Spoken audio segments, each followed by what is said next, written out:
ಸಿಂದಗಿ ನಗರದಲ್ಲಿ ನೂತನ ಸಿಟಿ ಬಸ್ಗಳ ಒಂದು ಪ್ರಾರಂಭೋತ್ಸವದ ಕಾರ್ಯಕ್ರಮದ ದಿವ್ಯ ಸಾನ್ನಿಧ್ಯವನ್ನು ವಹಿಸಿರುವಂಥ ಪರಮ ಪೂಜ್ಯರಾದ ಪ್ರಭು ಸಾರಂಗದೇವ ಶಿವಾಚಾರ್ಯರ ಪಾದಕಮಲಿಗೆ ಸಾಷ್ಟಾಂಗ ನಮಸ್ಕಾರಗಳನ್ನು ತಿಳಿಸಿ, ಈ ಕಾರ್ಯಕ್ರಮದಲ್ಲಿ ಭಾಗವಹಿಸಿರುವಂಥ ಸಮಸ್ತ ಸಿಂದಗಿ ನಗರದ ಮತ್ತು ಎಲ್ಲ ಹಳ್ಳಿಗಳಿಂದ ಆಗಮಿಸಿರುವಂಥ ಎಲ್ಲ ಗಣ್ಯಮಾನ್ಯರೇ, ಎಲ್ಲ ನನ್ನ ಯುವ ಮಿತ್ರರೇ ಮತ್ತು KSRTCಯ ಎಲ್ಲ ಅಧಿಕಾರಿ ವೃಂದವೇ, ಮಾಧ್ಯಮದ ಮಿತ್ರರೇ, ತಮಗೆಲ್ಲರಿಗೂ ಕಾರ್ಯಕ್ರಮದ ಮೂಲಕ ಸ್ವಾಗತವನ್ನು ಕೋರಿ, ಇವತ್ತು ಸಿಂದಗಿ ನಗರದ ಜನತೆಯ ಮತ್ತು ಹಳ್ಳಿಯ ಜನತೆಯ ಬಹುದಿನಗಳ ಬೇಡಿಕೆಯಾದ ಸಿಟಿ ಬಸ್ಸನ್ನು ಪರಮ ಪೂಜ್ಯರ ಸಾನ್ನಿಧ್ಯದಲ್ಲಿ ಅತ್ಯಂತ ಸಂತೋಷದಿಂದ ಇವತ್ತು ನಾವು ಪ್ರಾರಂಭೋತ್ಸವವನ್ನು ನೆರವೇರಿಸ್ತಾ ಇದ್ದೀವಿ.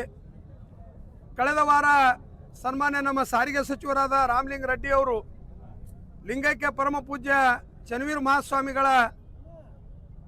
ನಾಮಕರಣ ಬಸ್ ಸ್ಟ್ಯಾಂಡಿಗೆ ನಾಮಕರಣ ಮಾಡುವ ಕಾರ್ಯಕ್ರಮದಲ್ಲಿ ಆಗಮಿಸಿರುವಾಗ ನಾನು ಪ್ರಮುಖವಾಗಿ 3-4 ಬೇಡಿಕೆಗಳನ್ನು ಅವ್ರ ಮುಂದಿಟ್ಟಿದ್ದೆ. ಪ್ರಮುಖ ವಿಷಯದಲ್ಲಿ ಮೊದಲನೇದಾಗಿ ನಮ್ಮ ಸಿಂದಗಿ ನಗರಕ್ಕೆ ನೂತನ ಸಿಟಿ ಬಸ್ಸಿನ ಒಂದು ಮಂಜೂರು ಕೊಡಬೇಕು. ಗೊಲಗೇರಿ ಬಸ್ ಸ್ಟ್ಯಾಂಡಕ್ಕೆ 1 ಕೋಟಿ ರೂಪಾಯಿ, ಹೊಸ ನೂತನ ಬಸ್ ಸ್ಟ್ಯಾಂಡಕ್ಕೆ 1 ಕೋಟಿ ರೂಪಾಯಿ ಅನುದಾನ ಕೊಡಬೇಕು. ಅದ್ರ ಜೊತೆಗೆ ಯರಗಲ್ ಬೀರ್ಲಿಂಗೇಶ್ವರ ದೇವಸ್ಥಾನಕ್ಕೆ 50 ಲಕ್ಷ ರೂಪಾಯಿ ಅನುದಾನ ಕೊಡಬೇಕು. ಅದ್ರ ಜೊತೆಗೆ ಇನ್ನೂ ನಮ್ಮ ಸಿಂದಗಿ ಘಟಕಕ್ಕೆ ಹೆಚ್ಚಿನ ಬಸ್ಗಳನ್ನು ಒದಗಿಸ್ಬೇಕಂತೇಳಿ 3-4 ಪ್ರಮುಖ ಬೇಡಿಕೆಗಳನ್ನು ಇಟ್ಟಿದ್ದೆ. ಅದರಲ್ಲಿ ಇವತ್ತು ಸಿಂದಗಿ ನಗರಕ್ಕೆ 2 ಸಿಟಿ ಬಸ್ಗಳನ್ನು ಮಂಜೂರು ಮಾಡೋದ್ರ ಜೊತೆಗೆ ಗೊಲಗೇರಿ ನೂತನ ಬಸ್ ಸ್ಟ್ಯಾಂಡಕ್ಕಾಗಿ 1 ಕೋಟಿ ರೂಪಾಯಿ ಸಹಿತ ಅವರು ಮಂಜೂರು ಮಾಡಿಸ್ಯಾರಪ್ಪ ಅಂತೇಳಿ ಹೇಳಕ್ಕೆ ನಾನು ಭಾಳ ಬಿರಾದಾರ್ ಅವರಿಗೆ ಮತ್ತು ನಮ್ಮ ಡಿಪೋ ಮ್ಯಾನೇಜರ್ ಅವರಿಗೆ ನಿಮ್ಮೆಲ್ಲರ ಪರವಾಗಿ ಹೃದಯಪೂರ್ವಕವಾದ ಅಭಿನಂದನೆಗಳನ್ನು ಈ ಸಂದರ್ಭದಲ್ಲಿ ಸಲ್ಲಿಸ್ತಾ ಇದ್ದೀನಿ. ಯಾಕಂತಂದ್ರೆ ಸಿಂದಗಿ ನಗರ ಅತ್ಯಂತ ವೇಗವಾಗಿ ಬೆಳೆಯುತ್ತಿರುವಂಥ ನಗರ. ಇವತ್ತು 5 ರಿಂದ 6 ಕಿಲೋಮೀಟರ್ ವ್ಯಾಪ್ತಿಯಲ್ಲಿರುವಂಥ ಈ ನಗರದಲ್ಲಿ ಇವತ್ತು ಸಾಕಷ್ಟು ಮೇರೆಗೆ ಇವತ್ತು ನಾವು ಈ ಒಂದು 2 ಬಸ್ಗಳನ್ನು ಮಂಜೂರು ಮಾಡಿಸಿದ್ದೀವಿ. ಒಟ್ಟಾರೆ ಹೇಳ್ಬೇಕಂದ್ರೆ 2023ರಲ್ಲಿ ನಾ ಶಾಸಕಾಗಿ ಆರಿಸಿ ಬಂದ ಮೇಲೆ ಸಿಂದಗಿ ಮತಕ್ಷೇತ್ರದಲ್ಲಿ 19 ಹಳ್ಳಿಗಳಿಗೆ ಬಸ್ ಇದ್ದಿದ್ದಿಲ್ಲ. ಈ 19 ಹಳ್ಳಿಗಳಲ್ಲಿ ಈಗಾಗಲೇ ನಾವು 11 ಹಳ್ಳಿಗಳಲ್ಲಿ ಬಸ್ ಪ್ರಾರಂಭ ಮಾಡಿದ್ದೀವಿ. ಅದಕ್ಕೆ ಸಹಕಾರ ಯಾರು ಕೊಟ್ಟಾರಪ್ಪ ಅಂತಂದ್ರೆ ನಮ್ಮ ಸಾರಿಗೆ ಇಲಾಖೆ ಎಲ್ಲ ಗೌರವಾನ್ವಿತ ಅಧಿಕಾರಿಗಳು. ಇನ್ನೂ 5-6 ಹಳ್ಳಿಗೆ ಪ್ರಮುಖವಾಗಿ ವಿಭೂತಹಳ್ಳಿ, ಗುಡ್ಡಹಳ್ಳಿ, ರಾಮನಹಳ್ಳಿಗೆ ಬಸ್ ಇಲ್ಲ. ಅದ್ರ ಜೊತೆಗೆ ಬಸ್ತಾಳಕ್ಕೆ ಬಸ್ ಇಲ್ಲ. ಇನ್ನೂ 5-6 ಹಳ್ಳಿಗಳಿಗೆ ಪ್ರಮುಖವಾಗಿ ಬಸ್ಗಳು ಪ್ರಾರಂಭ ಆಗಿಲ್ಲ. ಅದಕ್ಕೆ ಅವ್ರದ್ದೇನು ಕಾರಣ ಅಲ್ಲ, ರಸ್ತೆಗಳ ಸಮಸ್ಯೆ ಇದ್ದಿದ್ದರಿಂದ ಅವು ಸಹಿತ ನೆನಗುದಿ ಬಿದ್ದಾವ. ಮುಂಬರುವ ದಿನಗಳಲ್ಲಿ ಆ ರಸ್ತೆಯನ್ನು ಸುಧಾರಣೆ ಮಾಡಿ ಆ ಊರುಗಳಿಗೆ ಸಹಿತ ಇವತ್ತು ನಾವು ಬಸ್ಸನ್ನು ಬಿಡುವಂಥ ವ್ಯವಸ್ಥೆ ನಾವು ಮಾಡ್ತೀವಿ. ಅದ್ರ ಜೊತೆಗೆ ಸಿಂದಗಿ ನಗರ ಅತ್ಯಂತ ವೇಗವಾಗಿ ಬೆಳೀತಾ ಇದೆ. ಈ 2 ಬಸ್ಗಳು ಈಗ ಸಾಂಕೇತಿಕವಾಗಿ ಇವತ್ತು ನಾವು ಪ್ರಾರಂಭ ಮಾಡಿದ್ದೀವಿ. ಅದಕ್ಕೆ ಇದರ ಒಂದು ಸದುಪಯೋಗ ಇವತ್ತು ಸಿಂದಗಿಯ ನಾಗರಿಕರು ನಾವು ಪಡೆದುಕೊಳ್ಬೇಕಂತೇಳಿ ತಮ್ಮಲ್ಲಿ ಕಳಕಳಿ ವಿನಂತಿ ಮಾಡಿಕೊಂಡು ಈ ಪ್ರಾರಂಭೋತ್ಸವ ಕಾರ್ಯಕ್ರಮಕ್ಕೆ ಪರಮ ಪೂಜ್ಯರ ಸಾನ್ನಿಧ್ಯದಲ್ಲಿ ನಡೆಯುವಂಥ ಈ ಕಾರ್ಯಕ್ರಮಕ್ಕೆ ತಾವೆಲ್ಲರೂ ಆಗಮಿಸಿ ಈ ಕಾರ್ಯಕ್ರಮಕ್ಕೆ ಶೋಭೆ ತಂದಿದ್ದಕ್ಕಾಗಿ ಮತ್ತೊಮ್ಮೆ ತಮಗೆ ಎಲ್ಲರಿಗೂ ನನ್ನ ವೈಯಕ್ತಿಕವಾಗಿ ಮತ್ತು ನಮ್ಮ ಪಕ್ಷದಿಂದ ಮತ್ತು ನಮ್ಮ ಕಾರ್ಯಕರ್ತರ ವತಿಯಿಂದ ಹೃತ್ಪೂರ್ವಕವಾದ ಅಭಿನಂದನೆಗಳನ್ನು ಸಲ್ಲಿಸಿ ನಾನು 2 ಮಾತು ಮುಗಿಸ್ತೀನಿ. ಜೈ ಹಿಂದ್, ಜೈ ಕರ್ನಾಟಕ.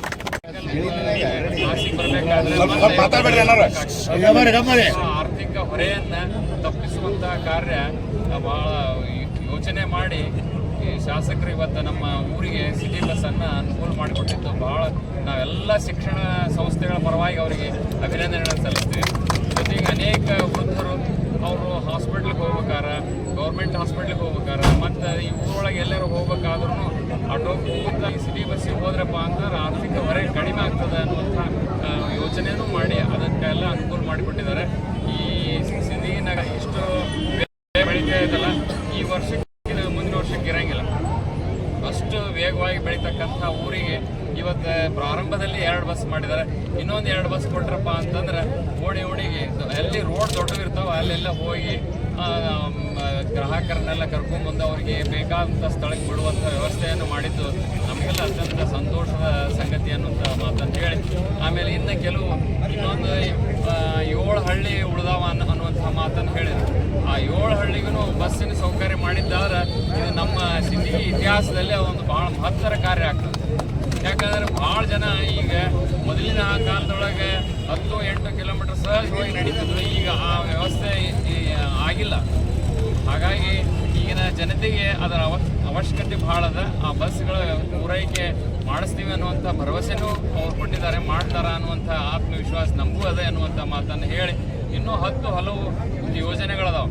ಆ ಯೋಜನೆಗಳಿಗೆಲ್ಲ ನಿಮ್ಮೆಲ್ಲರ ಸಹಕಾರ ಬೇಕು ಮತ್ತು ಅವರು ಚಳಿಯೊಳಗೆ ಮಾಸ್ಟರ್ ಮೈಂಡ್ ಇರ್ತದ ಈ ಕೆಲಸ ಮಾಡಬೇಕು ಅನ್ನುವಂಥದ್ದು. ಆ ಡಿಪಾರ್ಟ್ಮೆಂಟಿಗೆ ಹೋಗಿ ಡೋರ್ ಟು ಡೋರ್ ಹೋಗಿ ಕೆಲಸ ಮಾಡ್ಕೊಂಬಂದು ಅದಕ್ಕೆ ಧನ ಸಹಾಯನೂ ಸಹಿತ ಮುಖ್ಯಮಂತ್ರಿಗಳಿಗಾಗಿರ್ಬೋದು, ಡಿ ಕೆ ಶಿವಕುಮಾರ್ ಅವ್ರಿಗಾಗಿರ್ಬೋದು, ಅದು ಯಾವುದೇ ಇಲಾಖೆಯ ಮಂತ್ರಿಗಳಿಗೆ ಹೋಗಿ ಮನವೊಲಿಸಿ ಅದನ್ನು ಹಣ ಬಿಡುಗಡೆ ಮಾಡಿಸುವಂಥ ಕಾರ್ಯ ಚಾಕಚಕ್ಯತೆಯಿಂದ ಮಾಡಿರೋದ್ರಿಂದ ಸಿಂದಗಿ ಮಹಾನಗರಕ್ಕಿಂತ ಎಲ್ಲ ವ್ಯವಸ್ಥೆ ಆಗ್ತಾ ಇದೆ ಅನ್ನುವಂಥ ಮಾತನ್ನು ಇಲ್ಲಿ ಬಹಳ ಅತ್ಯಂತ ಸಂತೋಷದಿಂದ ಈ ಮಾತನ್ನು ಹೇಳಿಕೆ ನಮಗೆ ಬಹಳ ಖುಷಿ ಆಗ್ತದೆ.